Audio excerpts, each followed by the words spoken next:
네, 먼저 한미 정상회담 관련 소식부터 전해드리겠습니다. 윤석열 정부 출범 후 첫 한미 정상회담이 사흘 앞으로 다가왔는데요. 회담은 21일 오후 용산 대통령실 청사에서 90분 동안 이루어지고 오후 4시쯤 공동 기자회견을 개최합니다. 대통령실은 이번 회담에서 발표할 공동 선언문이 완성 단계에 있다고 밝혔습니다. 취재 기자 연결합니다. 박소정 기자. 네, 박소정입니다. 네, 공동 선언문 작성 거의 완성 단계라고 하고요. 어떤 내용이 담길지 주목됩니다. 대통령실 발표 내용 정리해 주시죠.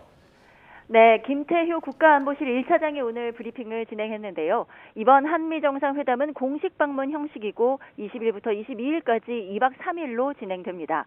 이미 의제는 앞서 나왔는데요. 북한 도발에 대한 대응 등이었습니다. 이 가운데 현재 한두 가지 사안을 빼고는 회담 후에 발표할 공동 선언문이 완성 단계에 있다고 김태우 차장은 밝혔습니다.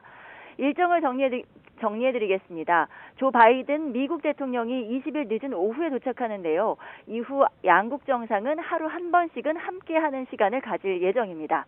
본행사는 2일차인 토요일에 이루어집니다. 오전에 미국이 자체 회의 등을 거친 뒤에 오찬 이후 바이든 대통령이 국립현충원 참배 일정이 잡혀 있고요.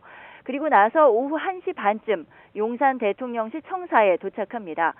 방명록 서명과 기념 촬영에 이어서 바로 5층 집무실로 이동해 소인수 정상회담, 그러니까 한미 정상과 핵심 주무부처 장관들만 배석한 작은 회담이 시작됩니다.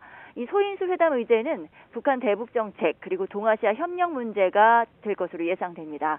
이후 접견실로 이동해 확대 정상회담을 갖습니다. 경제 안보 협력 등 다양한 이슈 그리고 글로벌 협력 이슈에 대해서 자유로운 논의가 이루어질 것으로 보이는데요. 약 1시간 반 정도에 걸친 회담이 될 예정이고 양측 정상이 이 회담 결과에 대한 문서를 만들어서 성명을 발표합니다. 성명 발표는 오후 4시쯤 지하 1층 강당에서 공동 기자회견 형태로 이루어집니다. 그리고 나서 저녁 7시부터는 국립중앙박물관에서 공식 환영 만찬 행사가 열립니다. 우리 측은 50명 정도 참석을 하고요. 미국에서는 핵심 수행 참모들을 포함해 30명 정도 참석할 예정입니다. 이어서 질의응답이 있었는데요.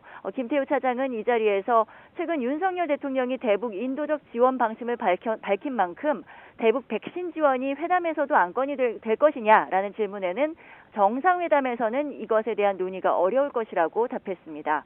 미국이 코로나 지원의 뜻을 타진했는데 북한의 응답이 없는 것 같다고도 전했습니다.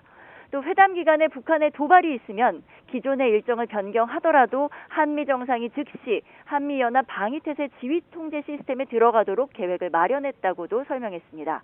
다만 현재로서는 북한이 이번 주말까지는 핵실험 가능성이 낮은 것으로 판단되고 다만 대륙간 탄도미사일을 포함한 미사일 발사는 임박한 것으로 파악했습니다. 대북 인도적 지원 특사에 대해서는 한미 정부 사이에 논의가 없었다고 선을 그으면서 전 정부와는 어떤 논의가 오갔는지 모른다고 답했습니다. 지금까지 정치부에서 YTN 박소정입니다.